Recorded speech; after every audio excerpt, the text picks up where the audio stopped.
This interview of Robert Burrill by Joan Walsh is being taped on Wednesday, July 29th, 1998, at the Burrill home on Merrill Street in Colebrook.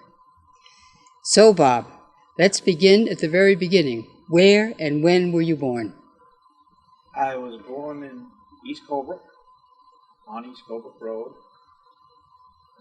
November 24th, 1933. The house is still standing. It was purchased by Tony Palermo, who keeps it as summer home. He's from Danbury, Connecticut. Mm-hmm. I think I've heard of him. The roof has been changed, but the main house is still there. Yeah. Now, is there any members of your family that are still living there? No, not there. Yeah. But the next farm over, my mother lives there. Your mother is alive? Yes. Is your father alive as well? No, he died in 1967. Yeah. So your mother lives alone? Yes. Yeah. How about siblings? Before I ask you that, how about your mother's and father's names? What were their first names? My father's name was Alton, A-L-T-O-N. Alton Burrill. And my mother's name was Evelyn Bingman Burrill. Mm-hmm. Yeah. And were they also from Colebrook? My father was, yes. My mother was born in Canada, and she moved to Vermont, and then from Vermont to the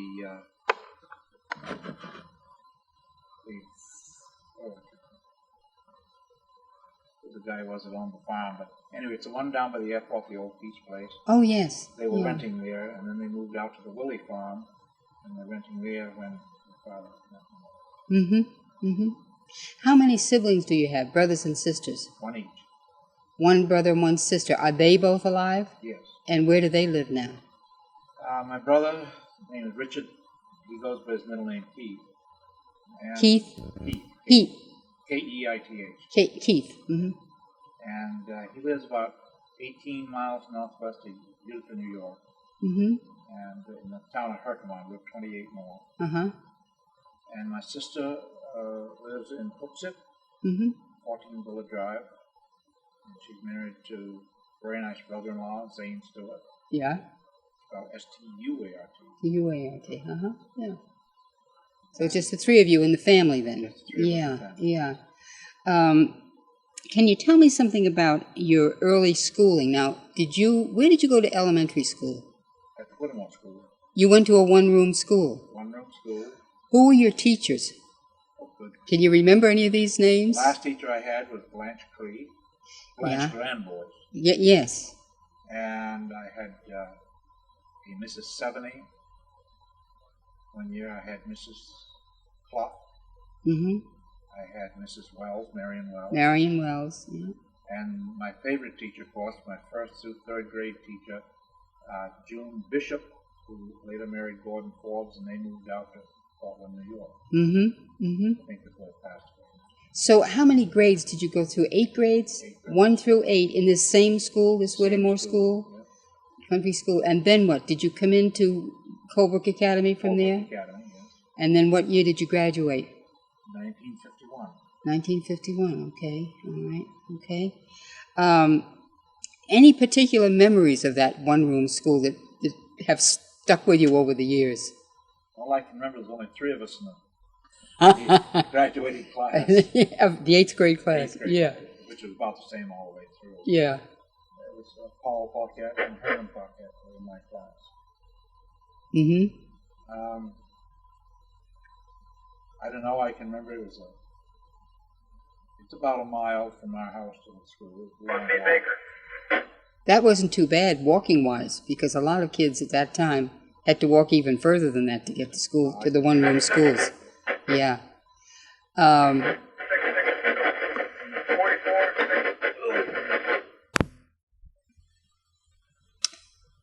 But it must have been, I remember some of the teachers that I've met up with since then that have taught in one-room schools. And there's a kind of camaraderie that you develop with the students that you don't get in a larger setting. They're your kids, and it's your teacher, and it's almost like family, isn't it? Yeah. Well, some real people we still know and talk with at school. Did you find that many of the ones that you went through one-room school with stayed here in this area, or did the large majority leave? I think the large majority may have left, although all the members of my class still. Stayed in this area. Yeah. Well, a lot of them had to leave in order to get a decent job, probably. Probably, yes. Yeah. I had to think of one more teacher I had. Is that out of order? No, go ahead. Frances Murphy. Uh-huh. And I always remember her because of Sounds like an Irishman. Murphy Dan Lake Francis. Yeah. Yeah. Yeah. Yeah. She was one of the Murphys that lived over here by the Woodlawn Witness. Oh, Woodness North, that I think it was Murphy's lived in those apartments over there. Uh-huh. in where John Rose lived in now. I think that. Okay. I don't really remember. Yeah, yeah. So much has changed around here just in the length of time that I've lived in Colebrook. Things that I remember seeing when I first came are suddenly gone, or the buildings have been raised, or something else has come in to take their place, you know. Here's something I've been wanting to ask you. What was East Colebrook like when you were growing up? Now, we're talking 60 years ago. Yes. Yeah. How was it different? How was it similar? Was it better? Was it worse? Is it worse now? What was it like when you were a boy? We knew everybody back then. I have a very fond memory, I should say, of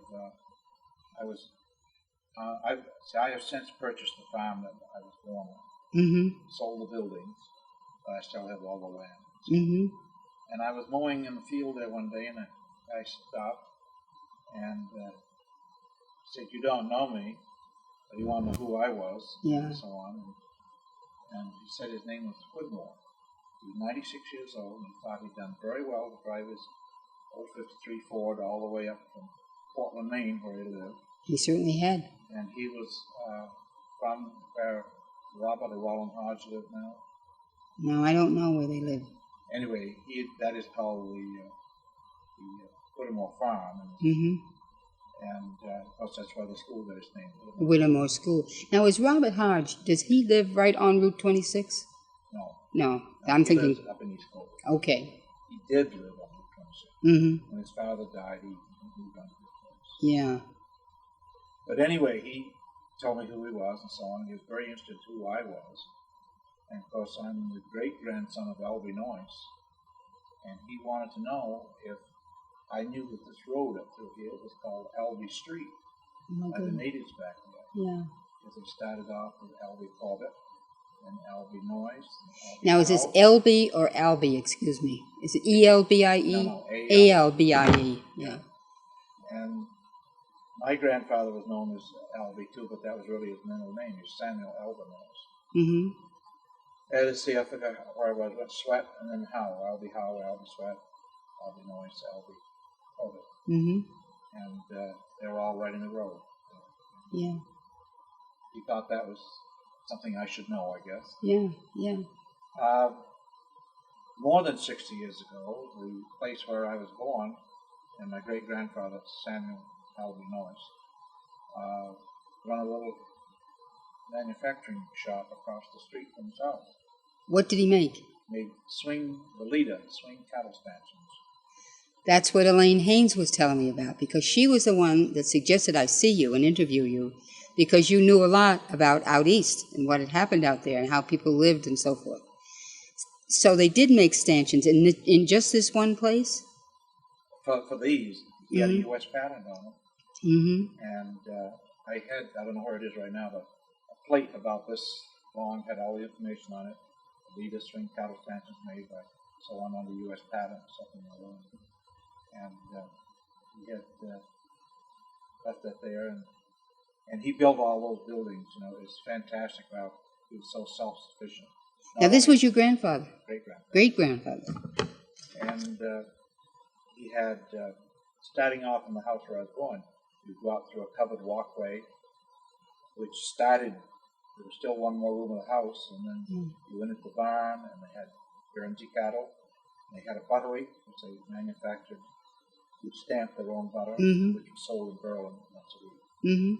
And they had a new barn, they had a piggery, they had hen houses, they had a carriage shop, a sawdust place, all these under one roof. Yeah. And It's amazing. it was amazing. He built all of those himself. Now, I guess I just asked you, was he the only stanchion maker, or were there others that did that too? He's the only one I ever heard Yeah. of. Yes. And what is a stanchion? Stanchion is in this case, it's a wooden device which has a swing on it, plus it pivots from a chain top and bottom. Mm-hmm. And the cow would stick her head through and just pull it out automatically.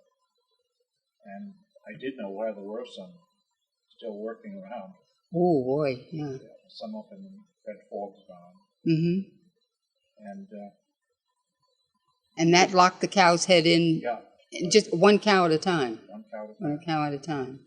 And I don't know, I don't know where he got the idea, perhaps from the need or something. What was the purpose now of doing this to the cow? Just holding the cow there while she got milk. Ah, yeah. And of course, in the wintertime, it held her all winter. Yeah. In the barn now, we're talking In the about. barn. In the barn, yeah. That's very interesting. And how about things like the starch factory? Was there a starch factory in East Colebrook? Or was that Kitterville? Starch factory, as far as I know, was a factory village. Factory Village, that was the only place. Yeah. Well, I wouldn't want to say that. Anywhere there was a river, to power it. Yeah, yeah. How about sawmills? Did they have sawmills in East Colebrook? Well, the nearest one we had in East Colebrook at that time was Abraham Washman's down in Kitterville, Mm-hmm. out of the dam, and the building still standing there now. Yeah. Now tell me something, because these are little points that I don't know. Is Kitterville a part of out east, so to speak, of East Colebrook? Is it considered it's not a part? really part of East Colebrook, but it is out east. Yeah, yeah. Kitterville is one area, and East Colebrook is another. Yeah. Although the people who move in later, they might be located somewhere else and say they live in East Colebrook, but Yeah. a lot of them do, but I mean, Yeah. some of them don't. Yeah. That's interesting stuff. Another thing Elaine asked me to ask you about, was there a furniture factory in East Colebrook? Did they make furniture of any kind? Not my recollection. No, maybe she was still thinking of these stanchions. That would be the closest thing. Well, my great-grandfather could do most anything with wood.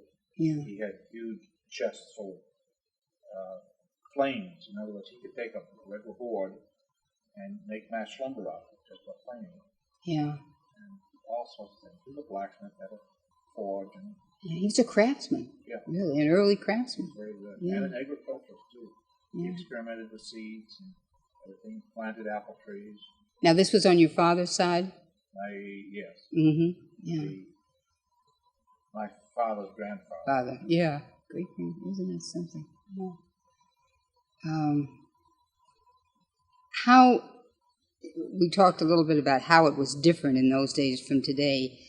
Do you remember spots out there that they call villes, like Haynesville, Keezerville, Burrillville? Did you ever hear that expression used?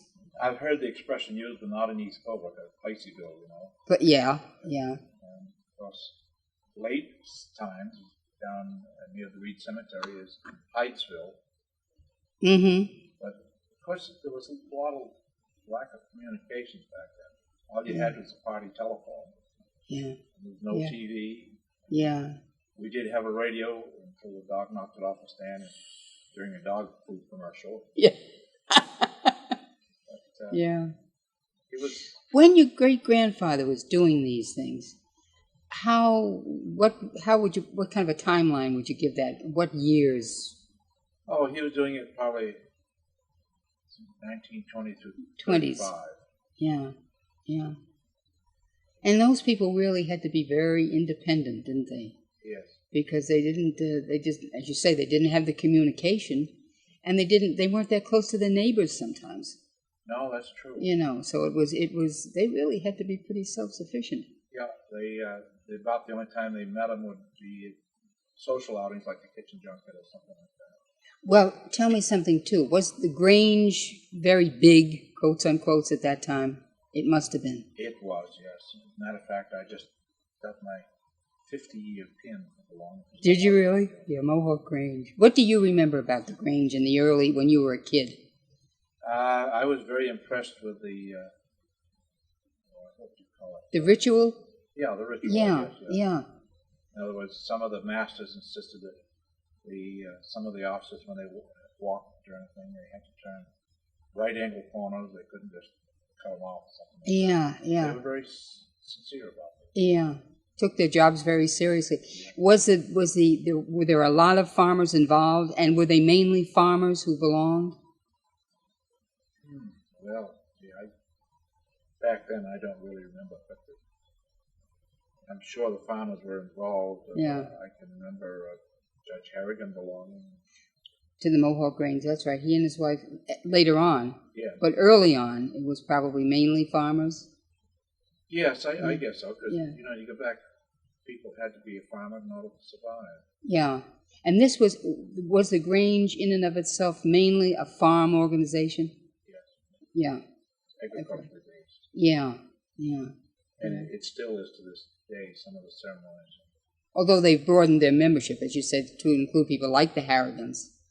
Yeah, although I don't think they were ever strict enough to not permit them if they wanted to. Yeah. Because they were part of the community too.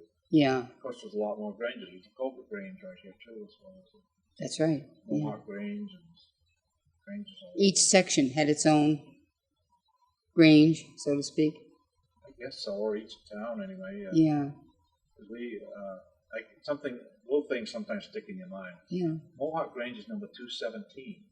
After I got through the university, I worked in Colebrook, New Hampshire. Colebrook Grange is 216. Oh, for heaven's sakes. Yeah, isn't that something? Yeah, yeah, yeah. Is there anything else that you can think about to tell us about the Grange situation and also about East Colebrook in those days? Now, say you were a kid from the early 30s into the 40s into the very early 50s. Yeah, well, I can remember, of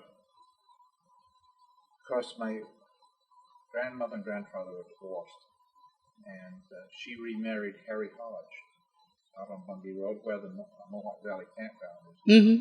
Mm-hmm. And we used to go down to visit him on Sunday, and we'd take a horse and pung in the wintertime, and had a block that was heated in the oven, a brick, huge brick, heated in the oven, just rest the feet on, keep feet from getting cold. Yeah, yeah. We made several trips to the old pung down to What do they mean by punging?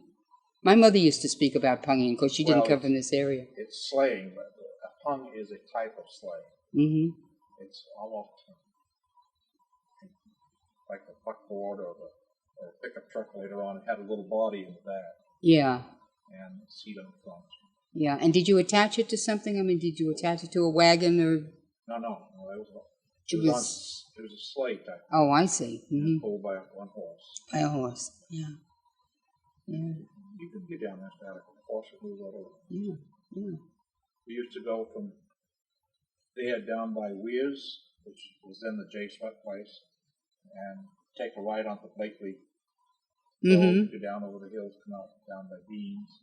Yeah. Across the river there, and down the 26. Yeah. Yeah, I know what you're talking about now. Some of these places are fuzzy in my mind, but when you talk about that area, I know what you...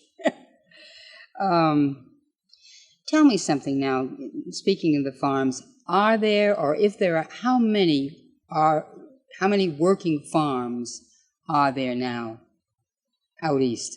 Out east? Yeah. It's hard to describe what you mean, but if it's, like a... Working dairy farms, let's say. Working dairy farms, yeah. One. Just one. Ronnie. Yeah. All the others have been sold off. How many did they have to begin with? You remember? Oh, gosh. We did a survey when I was in... Bet you did, yeah. To find out. But, description of a farm, a lot of people think they must be producing fluid milk in order to be considered a farm. But you've got beef farms now, and you've got, like Robert Hodge said, he just sold all my cows, I've only got 92 head left. So they're raising heifers. Yes, Yeah. And I don't know of any farm that's been out recently that they get heifers or sell heifers. They have to cut the hay to feed the heifers, turn them into, they can be sold as open heifers or bred heifers, depending on their age and so on. And a lot of people get good income coming from them. And of course, it's not as hard work, is it? As a dairy farm would have been? No, I guess it's not. Yeah, your life isn't so tied to those cows, is it? No. Because I would think a farmer and his family would have to adapt almost a different way of living and socialize mainly with their own people because of the hours they kept. Yeah, that's true. They had to keep. I mean, they didn't have any choice. They had to keep those hours, and you staying up till 1 or 2 o'clock at the Colebrook house, it makes it tough getting up at 4 to milk the cows. Yeah, that's so true. You probably wound up with your own circle of friends. The thing that impresses me the most is the fact that when you're milking your cows, you have to be very scientific about it. You've got to make sure that your cleanliness and everything is going properly. And that could take you from 2 to 3 hours. I'm going to say 2 hours on average to milk a herd of cattle. And it might take you from 5 to 7 in the morning. And then you start again, let's say, at 4 in the afternoon, 4 to 6. The rest of the time, you are your own boss. You decide you want to go to town, see somebody, go. Yeah. It isn't like working in a factory where you can't go. If you go, you're fired. True. The farmer can't get fired. Cows are going to holler for you. But really, they have so much free time that they don't consider it. Of course, in the summertime, they get to be haying, and they have other chores to do as well. But the one that's really difficult for them is the milking part. Yeah. And of course, I'm referring to out east as that only one farm. But, you got the Jiguiers, the Giroux. But even though, was it the Giroux or the Jiguiers? Giroux, I think, went into beef. But they went back. Didn't they go from dairy to beef, then back again? They were raising heifers. So Ivan went into the buyout program. And after his time was up, he started milking the heifers. Yeah. A lot of people have done that too, way back. I don't know if I want to be quoted on this. No, Robert Hodge lived out on Route 26 at that time, and the price of cattle was sky high, $1,500 a piece. So he sold about 100 head. And then the next summer he was looking again the heifers. You stop and multiply 100 by 1,500. Yes, you got that tidy sum. Yeah. Really, I've never seen a poor dairy farmer. Yeah, now see, what I'm hearing now, and stop me because I'm probably wrong, is that the price of milk has affected whether these people want to stay in dairy farming. Don't hold me here, no, don't name names, just, There may be an excuse. Some of the people in the 60s are thinking of retiring, and this is a good chance for them to sell out with reason, no shame at all attached to it. Some of them that went into the buyout program did it with the idea that I can't remember the timeline, you had to wait, and couldn't ship any milk. However, they were paid for the milk, even though they didn't ship it. In other words, they could estimate, say they were producing, getting 24,000 pounds per cow. They could say, well, my cows for the next 10 years are going to produce 30,000, and the government paid that. Oh, I see. Yeah. And I know a lot of people after they got through the buyout program stopped with themselves and said, hey, I'm 60-some-odd years old. Why do I want to get started farming? Yeah. I always remember one of my students coming in, and he was talking about how poor, how hard up they were, how his father couldn't do this, couldn't do that. I said, your father has a good pickup all the time, doesn't he? Yes, he does. And a new car. Yes. And I was thinking in this term about real estate. I knew he owned a lot of land. And I said, if your father wanted to write a check for $100,000, couldn't he? And he went, but now you talking about it. Can't do that. Yeah. About 3 months later, he came back and said, I asked my father that. He said, yeah, if he needed to, he could write a check for $100,000. And he probably didn't have any big outstanding bills either. No. No. That's a wonderful way to be. Yes, it is. It really is, yeah. So he could have a new car when he wanted, a new tractor when he wanted, something like that. And I've seen... And he was a dairy farmer. Yeah. Actually, I saw his next door neighbor who was being delivered a new John Deere bulldozer. Yeah. Took his checkbook out and wrote the check. Boom. Yeah. One of my favorite stories is, Google, Bobby Hibbert. Oh, sure. Bobby bought a Gadwash truck, duty Gadwash. Old Mac and run it first. Then he went down to buy a new truck and shopped around in Bangor, Maine, a truck dealer up there. Then he finally settled, I guess, on not in that. And so the guy was drawing the papers, and I think that the price was going to be $80,000 difference. And so the dealer asked him, "Where would you like to finance this?" He said, "I'll finance it myself." Oh. He wrote the check right then. That kid, I call him a kid because to me he always is. He's about 2 weeks younger than my daughter. And he and Kerry were buddies growing up. They lived right next door to us on Bridge Street. And that little kid, ever since he was yay high, always had something going. Yeah. He was a little entrepreneur from the word go. And it was amazing to watch him. He's been very successful. Hard work, hard worker. But it's paid off for him. And I told him one time, I said, "Goob, you amaze me. Because really what you've done, you talk about some of these other kids with all the high-flown education, and look what you've accomplished in your life. He's done tremendously well." Yeah, he has done very, very well. He was, when he was going to high school, he was, I guess, like a little lonely. Well, the family situation was a little lonely for him, yeah. And he used to come here practically every night. Yeah. He'd sit right where you... Yeah. Television was over there at that time. Yeah. And we wouldn't say a word to each other. He'd just be here. Just be here, and after a couple hours, he said, "Well, I'll see you, Mr. Burrill. It's been nice visiting with you." But he hadn't said a word. Yeah. I remember when they were kids, he and Carrie were about the same size. And every so often, he'd give her a shove and knock her down. She'd come in howling. So this one time, I got so sick of hearing her howl, I said, "Now listen, the next time that happens, I want you to haul off and whack him. And that's all you have to do. If you do it once and you send him home crying, you'll never have any more trouble," which did. And they were great friends from then on. But I have always admired him because he's done very, very well. Yeah. I was talking to him one day after Russell Woodard. He said, "You probably wonder why I have 3 pickup trucks." And I said, "No, I really hadn't." Yeah.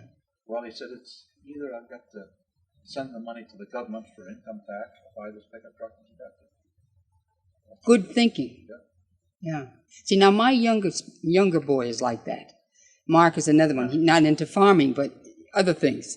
And he was always going all the time and thinking ahead. And that would be the kind of thinking he'd do, And, I remember Mark well ahead in class. Oh, God, yes. He thought he was going to be an Aggie boy for a while.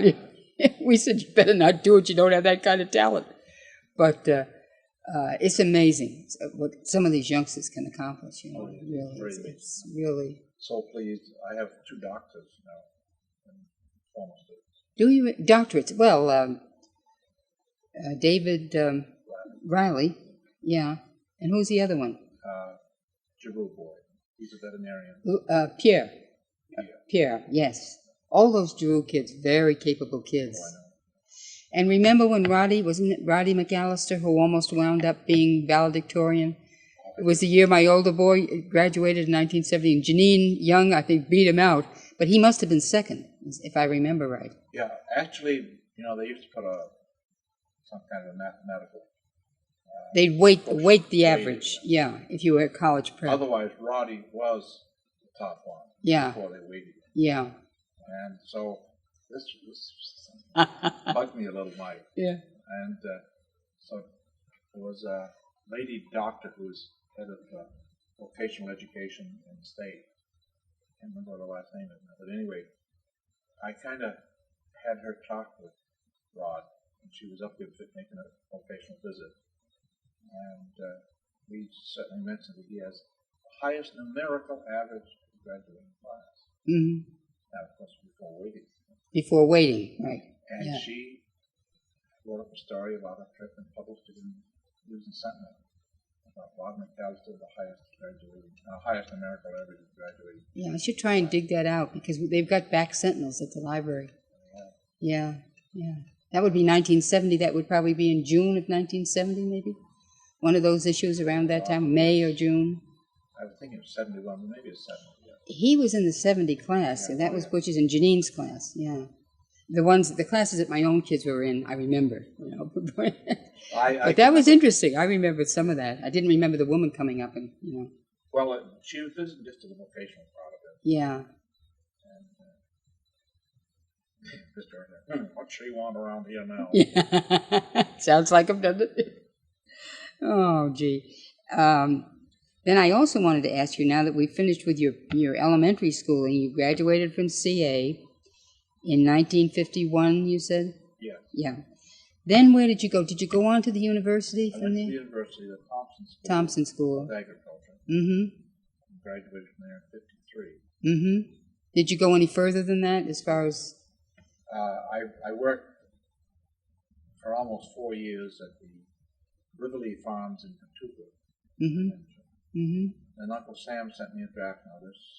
That's the next thing I was going to ask you about. Yeah. Well, anyway, after I got through the service and got back, I re-enrolled at the University of New Hampshire. Mm-hmm. And I had taken some credits during while I was in the service, especially in Germany. Mm-hmm. And replied those on, found out how many more we had to do.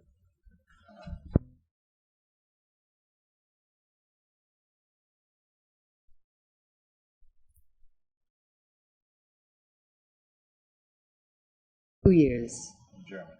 In Germany. And then when you came back, then you went to the university and finished up for your BA or BS degree? No, there was a period of time in between that I didn't.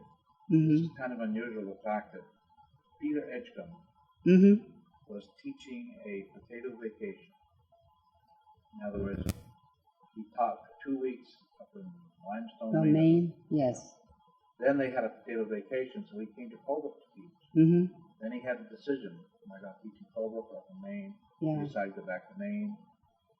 I remember him, yeah. Now then I had a bunch of students visited me one night and talked me into going to see Mr. Irwin about the job. Mm-hmm. And so when I started teaching, I didn't have my degree. Uh-huh, that was true of me too, yeah. I kind of had been lazy about doing it. Yeah. So after that I started teaching, found out I really liked it compared to what I'd been doing. Mm-hmm. That I went to through Dr. Annis, who was under his program where I got re-enrolled at the university. Mm-hmm. They outlined what I needed, what courses I could get to Burrill. For 3 years, I think I drove back and forth to Burrill. Sounds like me, yeah. Except I went to Linden. Yeah. Oh, Linden, yeah. Well, before I was married, I came up here and then took this job, I had about just under 2 years of college that I'd taken at Columbia University in New York nights. Then I switched when I found out that I had to have that degree to keep this job over here. But I wanted it anyway. So I went nights, I went summers, the usual stuff, and finally got it in 1976. I think I was 52 years old or 51 years old, something like that. Well, it must have been about the same. Yeah. Same situation. I think I got mine a few days or months or weeks before you did. Yeah. But anyway, in the summertime, I went to the University of Montana one summer. Mm-hmm. And I went to Redstone campus at the University of Vermont and then the University of Maine, 3 different summers. And I hated going to university. Something that really drives you bad is getting up at 4 o'clock in the morning to drive to an 8 o'clock class at the University of New Hampshire. Here. Yes. Yes, and you were lucky if you made it in that kind of time. You must have floored it. It was very lucky to get there Yeah. at that time. Yeah. I think it really bugged me. I had to have a course in biology, and I think it's a special type of biology. And I was so tickled that I passed it. I got like a 75 on it. Yeah. Then they notified me from the university they would check no grades under 80. Oh, gee. The whole summer was great. I took 2 courses. That was biology is one. I can't remember what the other one was. Flunked them both as far as anything applied to the degree. Yeah. So you had to do it over again. Yes. Yeah. I had to do it over again. Yeah. But anyway, it's after a long struggle, I finally had enough credits to get the degree. To get that degree, yeah. Well, as they say, it means more to you when the struggle has been harder, I guess. I don't know. Yeah. Or the time longer. But then, what did you do? Okay, that brings me up to your teaching in Colebrook. What year did you start teaching here? Do you remember? 68. 68. Yeah, so that'd be about 30 years now if you were still there. Yeah, that's right. Yeah, 30 years. I taught for 26 years. Yeah, so did I. Well, 27 actually. I worked 6 years part-time and 21 years full-time. So when I got to be 60 and you were allowed to retire at 60, mm-hmm. Roger Reserve has been retired at the same time. Yeah, yeah. Both of you retired at the same time, yep. Did you? We had a retirement party up at the country club. And Dave Killam, that was his year to retire too, I think. But remember, he didn't come to the party? Remember that? The two of you were there, but he didn't come. Yeah. And tell me something about the FFA now. You got into, what Aggie courses did you actually teach? Did you do it all alone for a number of years? Yes, I did. Yeah. Mm-hmm. And what did you teach them? Well, we had a opening course. By the way, I should start by saying FFA and agriculture are separate. Mm-hmm. Every vocational pathway is supposed to have a youth group. Oh, I see. Uh-huh. And, for example, Patty Hart was the FBLA, FHA for Christian Brooks. Mm-hmm. And there was one, I can't think what it was, that didn't have any. Should have been. Oh, industrial arts is supposed to have one too. Mm-hmm. They've never pushed it. Mm-hmm.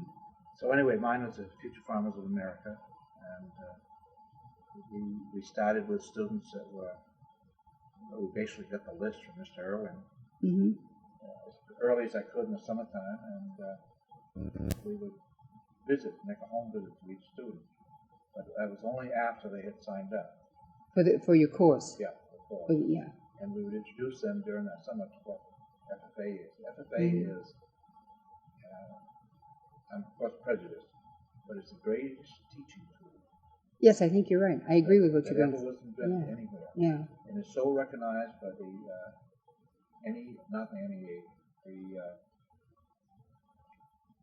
education NHEA. Well, I think the education department mm-hmm. in Washington D.C. Oh, I see. Mm-hmm. In other words, we got all of my mailings came from them. Mm-hmm. And but it's the only place. I got to tell you, this may be a little off the record, but anyway, remember one time we had a conference for all the teachers from surrounding schools on teaching gifted and talented students. Yeah, it rings a bell. Yeah, well, anyway, then Colebrook and Pittsburgh and all the others had to caucus in their own separate groups to decide what are they offering now that was full. And I had really pleased me. I mean, if I'd spoke about it at the time, it would have gone over like a wet blanket. But they listed, I think the first 12 things was something only students who belong to the FFA could get, mm-hmm. such as public speaking, parliamentary procedure, yeah. impromptu speaking. Yes. And the leadership conference in Washington, D.C., mm-hmm. a trip to Kansas City, Missouri. Mm-hmm. They listed, at that time, I can't remember what they all listed now, but there was 12 of them they listed. Well, we used to say that the only kids that were really competent to get up on their feet and speak, even if they wound up as valedictorians, salutatorians, whatever, were the FFA kids, because they had gone through this practice, and the others didn't. Lots of times, until that night, they hadn't been on their feet at all to speak to the public. But there was a time when they used to have debating over here years ago and public speaking. See, then it died out, and when that happened, it was a bad thing. We, in parliamentary procedure, I taught agriculture and FFA for 22 of the 26 years. Mm-hmm.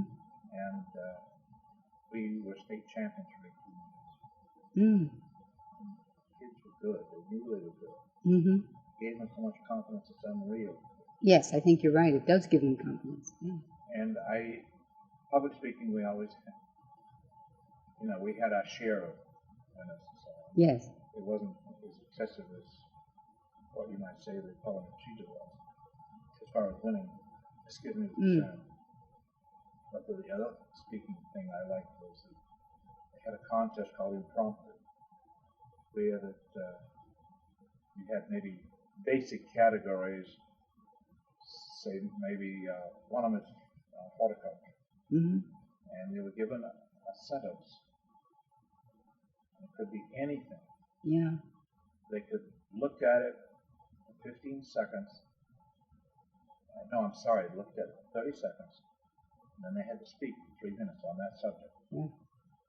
Boy, That's good training. Kids used to love that. Yeah. Couldn't wait to get it. Yeah. Because you could go, go off into fantasy land and Oh, sure. make the sweets the same. And another one did. Yeah. Now, every year you would take them to Kansas City, or take a group to Kansas City, wouldn't you? The first few years, they flew to Kansas City. Now, how did you choose those kids, or did they all go? Were they all eligible? No, they didn't all go. Yeah. It was students, basically, that could afford to go. Now, if a student had appeared and done well in FFA activities, we sometimes could subsidize their fare out. If they couldn't afford it. In other words, we might be able to pay for the hotel rooms, and they have to pay for the rest. The FFA chicken barbecues in the summertime, a good money maker for that. Did grades come into this?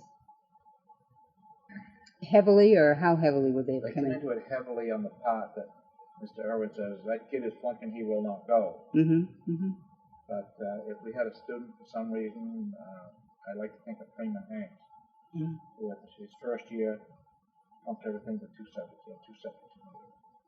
Then the next year he was on the honor roll, the next year highest honors, last year went international honors society. Freeman is smart. Oh, yeah. He just wasn't working because he's smart. Another one that's smart is the brother. Yeah, but it's so socially, I mean, they're economically. Freeman went for the first year of high school wearing these laced-up rubber boots. So he had nobody to guide him. He lived with a grandfather for a while. Herman Fellows was the one that took the biggest interest in him. He's working up there. Yeah. Now that was on a farm? Yeah, he was working actually. Owen Fellows owned the farm. Herman worked for Owen. And then when Freeman went up to work for him, Owen didn't say too much, but Herman would come up to him and say, "Now, Freem, if anybody's going to do it, you're going to have to do it. Nobody can do it for you." Good for him. Things like that. Yeah. What is Freeman doing now? He lives in Lancaster, doesn't he? He's not too far away. Whitefield, Oh, well, maybe he does. Maybe you're I right. haven't Maybe it seen is it Whitefield. well myself. Yeah. But as I understood it, he's working in a furniture factory in Whitefield. And otherwise not another. Yeah, but a good kid and very bright. Yeah, Very bright. very bright. But But a anyway, little diamond in the rough. those were selected like that, and so I think we had sent them out for the fall of '68. I can remember who went that trip. Roger Dubois and his wife, and Peggy Carmichael. And but anyway, the next year we sent a group, which was Dennis Perry. And some of those were, I can't remember who they all were. I got some Merrill Wayne. But anyway, the third year went out. One of the students out there was Dale Riley. And they were staying some 20 miles outside of Kansas City, near Independence, Missouri. And there was some room damage. The boys said they didn't do it. But Mr. Dale called me in and said the FFA would pay the room damage, some $500 and some odd dollars. The person said he could see little dents, like maybe a Coke can against the wall. And he said, in the future you will go with him. So that's when I started. Of course, I went one year in 1949. Oh, prior to that, you'd sent them by themselves. They'd gone by themselves? Yes, they had, but with like... chaperones. I would contact another advisor in the state, and he would keep his eye out for us. So then you started going yourself. It's really an ordeal. Going on. I went 18 different years out there. In succession. And the last 3, I think we Well, we drove that old school van out 9 times. Oh, yeah. And, That's a trip. How many miles? let's see, we used to try to plan 1,000 miles the first day, 500 the next day, and 300 the next day. Did you have somebody to share the driving with you? Once in a while. Well, you might have a boy that was capable that could do it, maybe? We didn't. I didn't dare to go that way. Yeah. But there was I remember one year a junior, me, a FFA advisor or instructor, White Mountain Regional, that was being trained, like they had to go and do some work there, and he was an older person. He helped me drive one year. Mm-hmm. Mm-hmm. Most of the time, if you could go this route of 1,000 miles the first day, here right up to Canada, right straight through to Fort Wayne, Indiana, nonstop, you can make it in 12 hours. Yeah. And it was great. Plus the speed limits are higher up there. Yeah. And, True. And you don't have the traffic problem. Right. Yeah. Well, through Toronto. Yes, yes. But these were always held in October. Yeah. Then they decided they're going to hold the conventions in November. And we had a few problems getting through Montreal a couple of years, the slippery road. Yes. Yeah. And then one year the van balked up on us out. We were going to Sault Ste. Marie and down through. Mm-hmm. There were some Minnesota farmers who put the Colebrook chapter up every year. Ah. If we got there. Yeah, yeah. And they were great. And we had, I think the one I was most impressed with was one year we were coming back, and we were in Memphis, Tennessee, and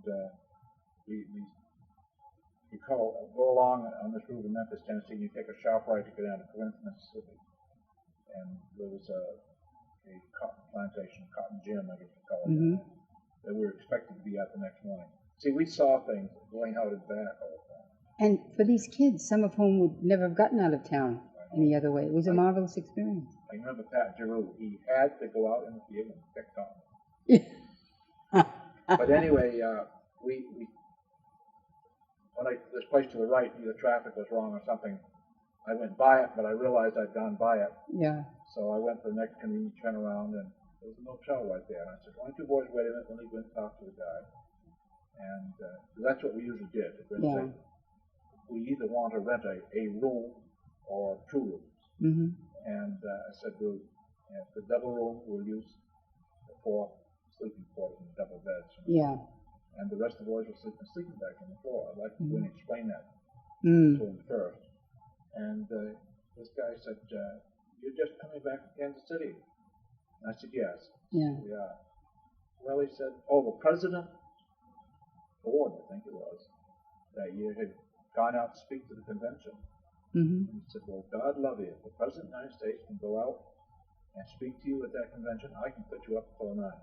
Free of charge, no cost to anybody. Hey, that's great. 2 rooms. Yeah. Really great. Now tell me, on the average, about how many boys would go on these trips? Well, when I took the van, I always was 12. That's what 12. That was your limit. Yeah. Yeah. And sometimes we had to have a chorus member or a band member out there early. Mm-hmm. And we would try to fly them out early. Mm-hmm. Matter of fact, one year, David McLean was in the band, and he had to be there by a certain time, so we drove him to Ottawa. Put him on a plane there to fly to Kansas City. And he was in there that afternoon, and we were able to meet up with him. Yeah, that's great. This is kind of a thing. You know Mrs. McLean. Yes. And she came one night and visited me at the shop. And she said, I know that David has been telling you that he will go to Kansas City, but he will not. And she said, I think you should know that before you make a lot of plans and so on for him out there and so on. And David did go. He did go. He went to Kansas City. Very fine member, dressed up in official dress. You never knew why he wasn't going to be able to go. No, I don't know if you know. He probably didn't know that it was in the works. Well, no, she told me that he never follows up with it. Oh, I see. Yeah, and that he wouldn't go. So as far as she was concerned, it was fine. It was just that she didn't think he'd go through with it. Yeah. So anyway, I found a store out there that I could rent a tape recorder. And when the band was playing, I tell you, this band is terrific. Yeah. There's usually 2 members from each state. Mm-hmm. So that's 100 plus members in the band, and they rehearse Sunday, Monday, and then Tuesday they play for the first time. Mm-hmm. And anyway, we had about half that size tape recorder. We turned it on, and there's a balcony all around the place, and I could lower it down so it just got that far above David's head. He was playing a French horn. Yeah. And they played the song "The Blue and the Gray." Yeah. It was beautiful. Yeah. So I took the thing So back there he was. Yeah, answered that. Yeah. and gave it to Mrs. To Ruth. McLean. Yeah. And I said, "This is David playing the Blue and the Gray." Yeah. And That's great. she was a gracious lady. She came back, I don't know, a month later or something like that. Yeah. And she was pleased. She thanked me for the recording. She said, "I've got to tell you something." So I never thought much of agriculture or ag program or the FFA program. Yeah. She said, "I got to tell you, you're the only teacher that's ever been able to get through to David and do things with David that he wanted to do." Good. Yeah. And, That's a feather in your cap. Yeah. It was. Yeah. I think it was difficult. And she would be very honest about telling you that. She's very straightforward that way. I think. Yeah. If you deserve credit, you got it. David was also very good at mechanics. Mm. Well, he and Mark were together on one team down in Oh, were they? Eastern United Yeah. States, Springfield, You bet. Massachusetts. They didn't win, but No, I'll tell you, yeah. they did a great job. Yeah. Oh, Mark is still fooling around, see? Because he's got this camp up on Sims Hill. And he's done all kinds of things up there. And he just gets going, gets interested, and this is in addition to his regular job. You know? So it's good to know these things. It really is, because you never know when you might have to call on that information. I can't remember during that contest. I know they had to replace the head gasket in this particular motor, and David, given it a real rugged pull, he almost whistled. Mark said, "Listen to that, David. Shh! Don't tell everybody." And then between them, they knew what the trouble was. Yeah. But they didn't want the other team members around to pick up what they were saying. But David is certainly doing well now. Oh, yeah. Got his business and And he's always friendly, always waves whenever you Oh, see yeah. him. And a handsome boy. Yes. Handsome boy. Anything else that we want to say about the agriculture program and the FFA? You've covered it pretty well. Yeah, there's lots of little things I know I've forgotten, and it's something these kids here, and I've told everybody throughout the state. Yeah. They're better kids, they have clearer thinking, because they're in the fresh air north of the mountains. Yeah. I'll give you an example. One of the greatest teachers I ever saw was, I've forgotten his name now, but he came from Presque Isle, Maine. Mm-hmm.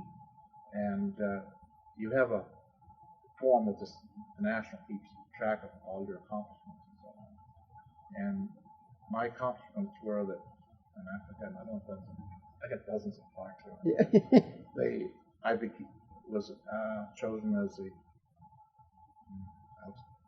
one of the outstanding advisors in the nation, and on it you had to assume to earn 2,500 points for some of these activities you were involved with. Yeah.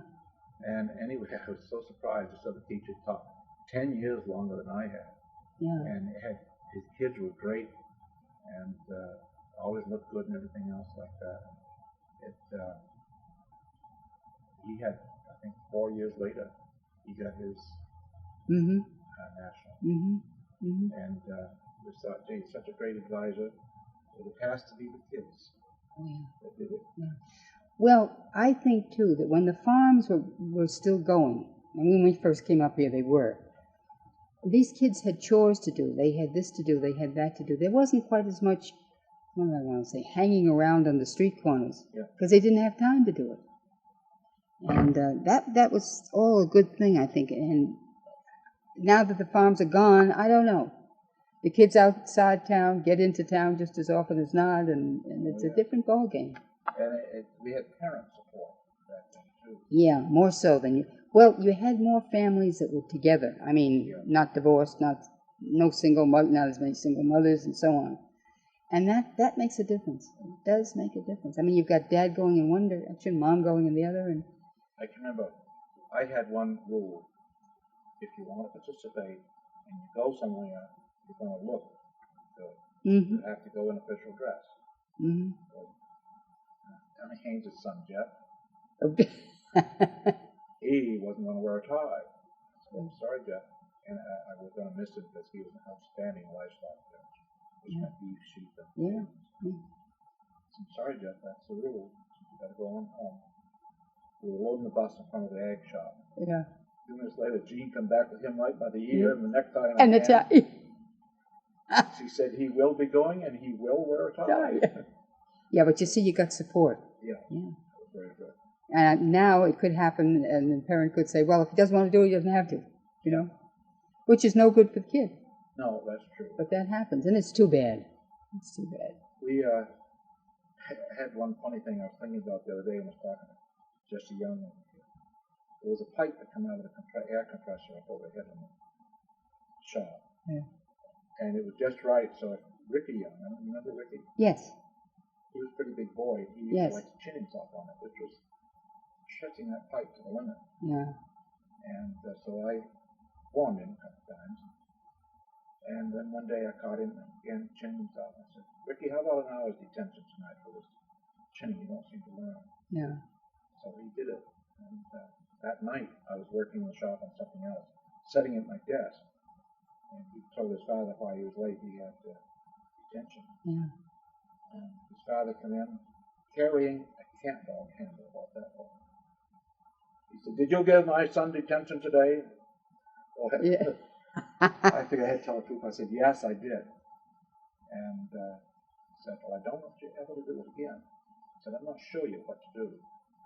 He grabbed his boy by the collar and said, "You follow me." He went out in that emergency exit door out the back. Then he threw Ricky down on the ground and said, "Hand me the cat handle. Now you beat him until you're tired. When you're tired, I'll take over and finish the job." Wow. Never had anyone follow from Ricky. Yeah, I would never have thought that of him, you know. No, I thought I was. You were going to get beaten yourself. Yeah. What did he, kind of a handle did he call it? Cat dog handle. A cant dog. Cant? C-A-N-T. Yeah. Dog. PD handles are the same thing. Oh, okay. It's like, this wooden handle they grab to roll logs with. Oh, yes, like a PV stick. That type of thing? This one didn't have the hook on it. It was just the handle. Just the handle. But, wow. It's a good big piece of hard wood. Yeah. And I was impressed when he could hit it. Now, did he hit the kid, did he? No, he just told him that it could happen. It could happen. He told me to go ahead and beat it, but I wasn't about to. No. But you did get cooperation from the father. Yeah. Yeah. Isn't that something? Yeah. Well, I don't want to hold you too long, but I wanted to get towards the end here onto your own personal life a little bit. When were you married? When were you and Yvonne married? 75. In 75. Yeah. And how old is Brian now? He's 16, 15, 16? Yeah. He's 15 and a half, going on 30. Yeah, right. That's the age. And, gee, that's great stuff. And now, tell me, the last thing I want to ask you about is your Boy Scout involvement. Because I remember that Nada McComsky had a grandson that she used to bring down here. Yeah. Robbie? Yeah. Robbie started. They lived in this first house on the apartment house on Edward Street. Yes. And Robbie was a terrific guy. Yeah, he's very well coordinated, too. Yes. He loved to fish. He always wanted somebody taking fishing, but no fisherman. Yeah. But we had 10 boys starting out. And Yvonne and I were both involved in it. Yeah. And then, Yvonne, do you remember Cub Scouting?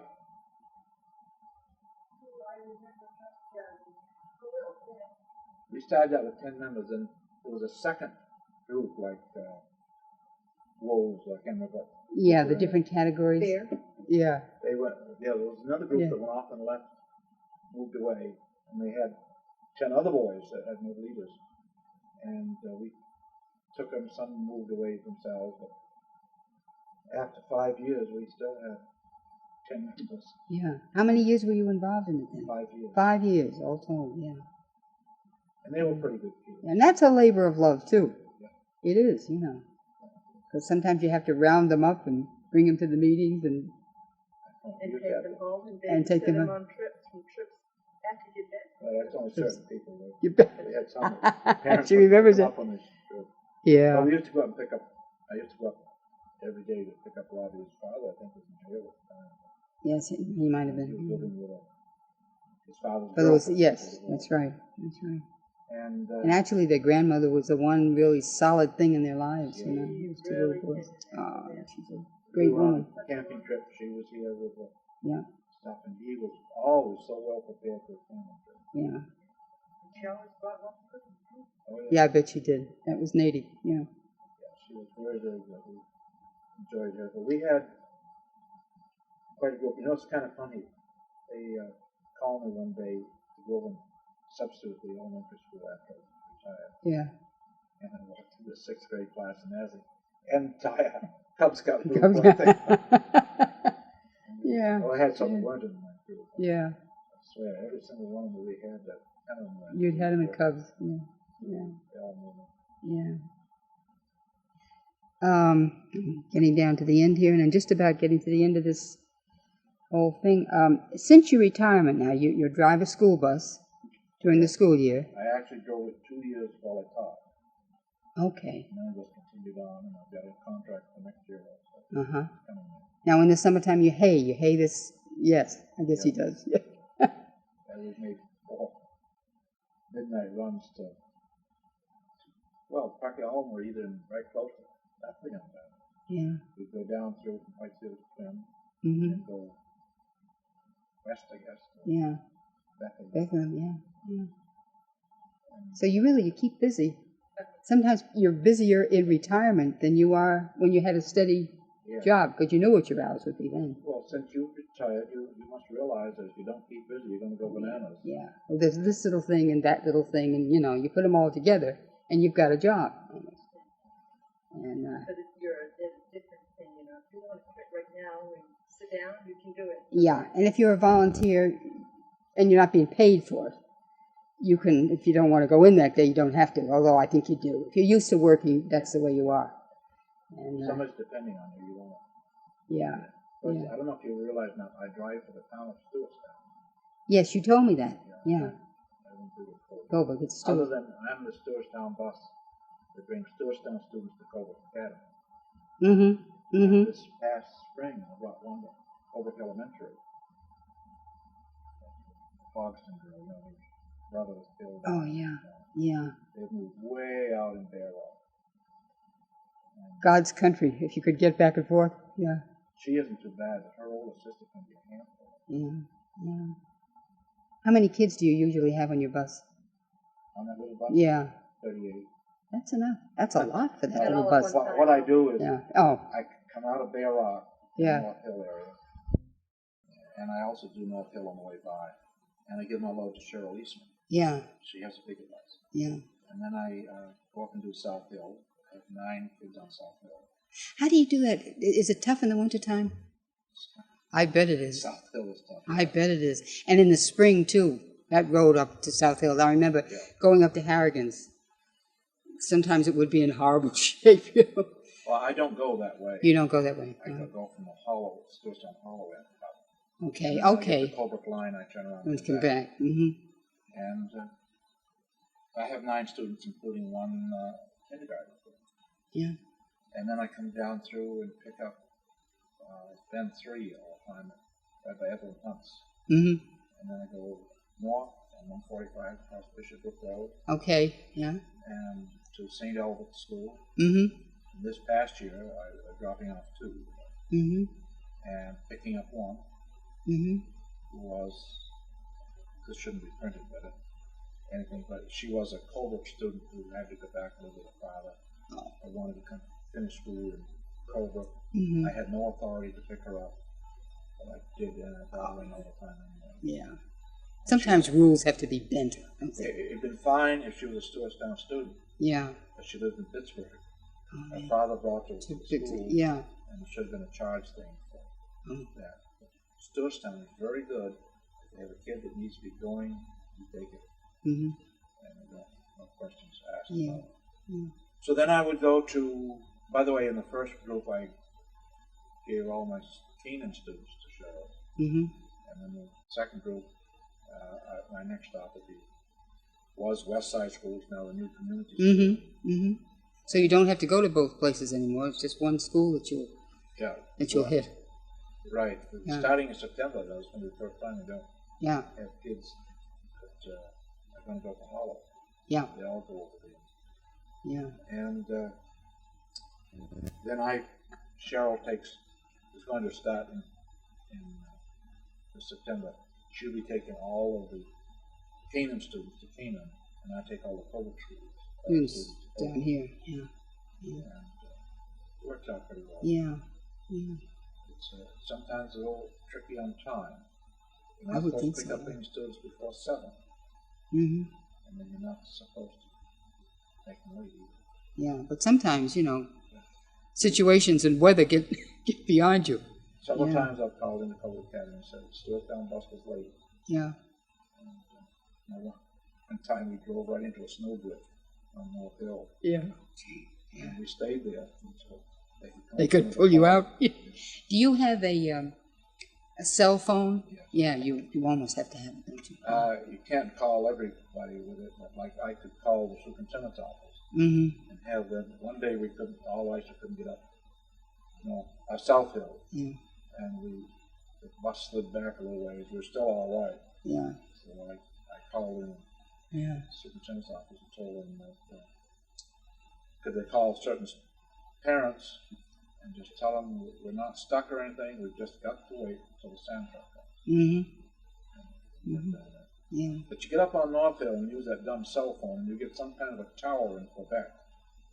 Oh. It doesn't help at all. Yeah. And I don't think they're speaking French. They sound like they're speaking Spanish. Spanish. That's interesting. Yeah. It's really weird. Yeah. Yeah. But I've heard enough French. It depends on how it's spoken, I guess. Yeah. Of course, that Canadian French, too, is different. I've got 2 little French daughters-in-law, and I'm fine. I get my 15 words out, and then they answer me. Oh, goodness. Yeah.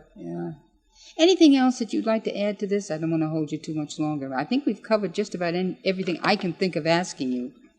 The school bus, the school, FFA program, the Aggie program.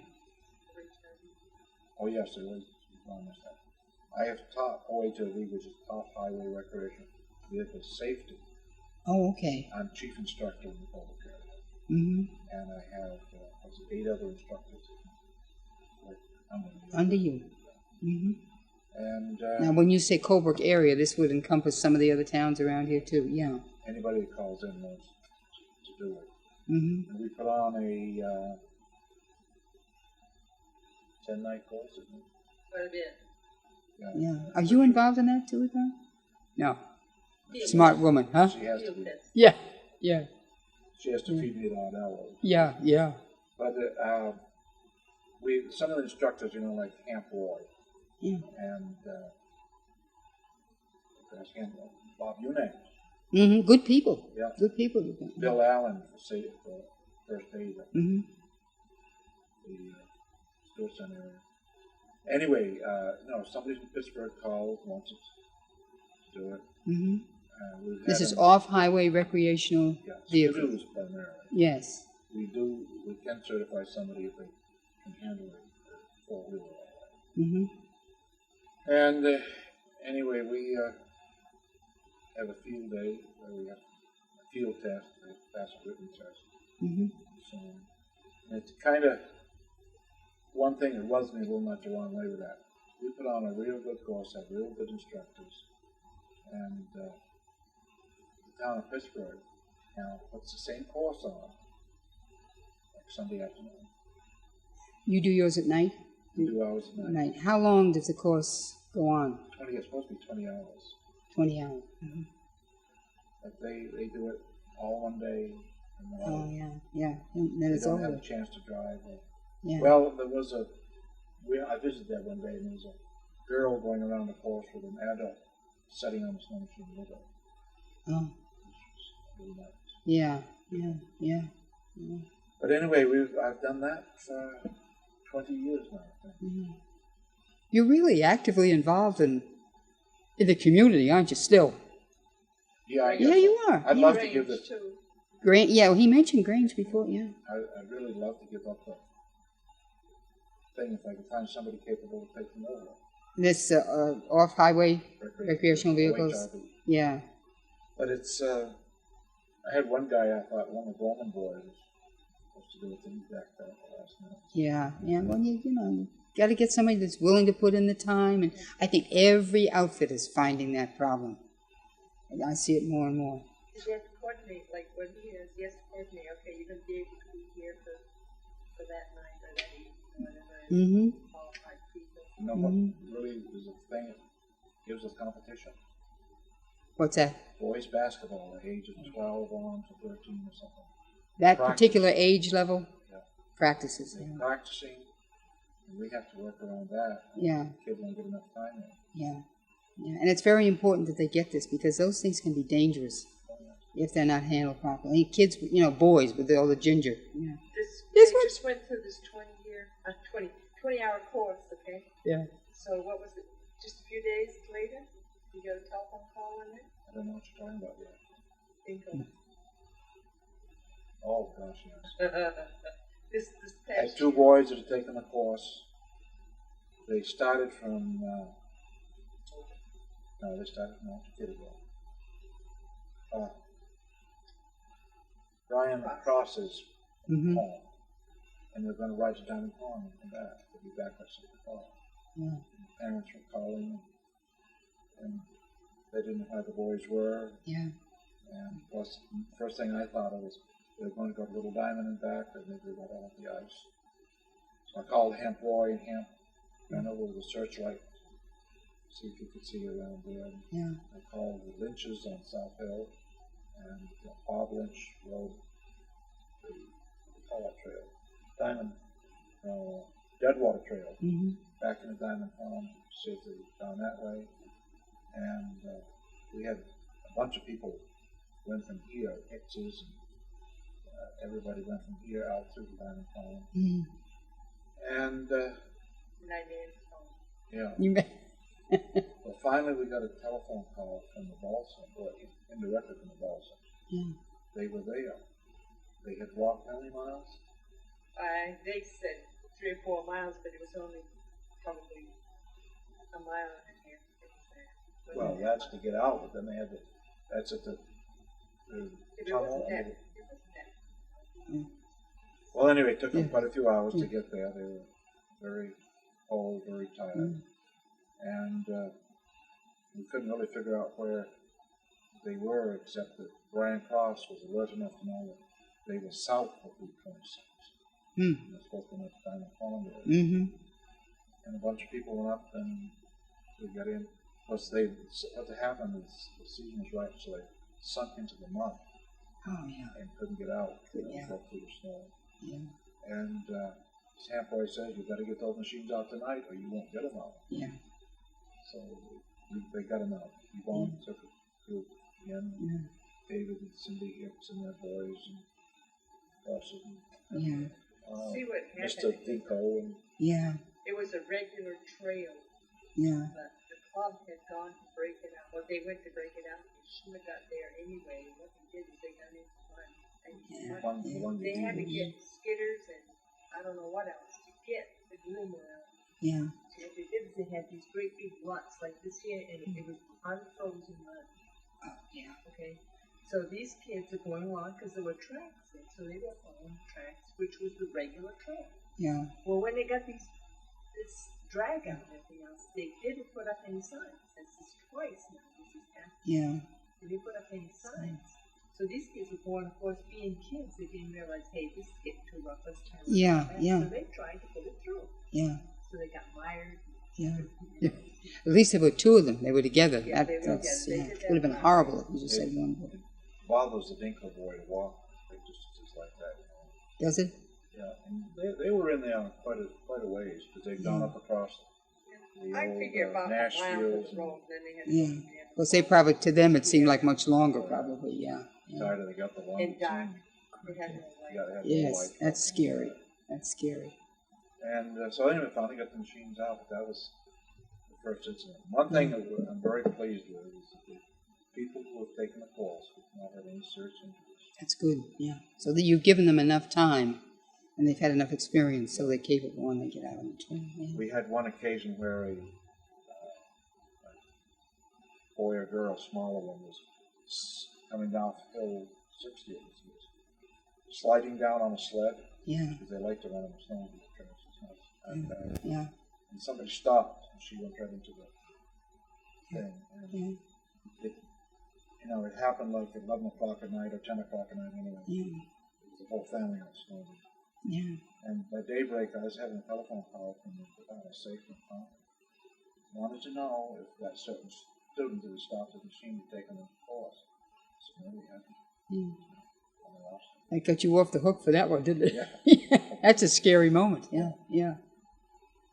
But it gives it, in other words, it's another good chance to work with the kids. Yeah, yeah. And if you can, be instrumental in giving them a little responsibility, it's worth it. Although it takes a lot out of you sometimes. We have a student that Yvonne and I both think has accomplished an awful lot. And he was, I think, just turned 12 years old and took the course. Mr. Allen was teaching safety, and we kind of had a summary question come up. He said, now, let's suppose you were out by yourself. He said, you're not supposed to be by yourself. Mm-hmm. And he said, you come up on this very bad wreck. Machines all stowed up, the guy's laying there in the food like, what are you going to do? This boy raised his hand up real quick. And he said, see if I can find a large rock and drop on his head so he won't suffer. I was cracking up. Yeah. But I turned my back. But Bill, he was Yeah. tremendous. Yeah. Never cracked a smile. Yeah. He said, you've heard of euthanasia too much, I think, on TV. That's right. He's No, right. you try to help the guy, don't you? Yeah. And years later, when I see him walking on the sidewalk, he said, if you have a wreck, Mr. Burrill, I will not drop a rock Back on your head. He's a good kid. Oh. Very Well, listen, I've taken enough of your time. I'm going to wind this up, and I thank you ever so much. I appreciate you doing this because it gives us another aspect that we didn't have before. Each person you interview has a little something different to add, and it's good for the files. Okay.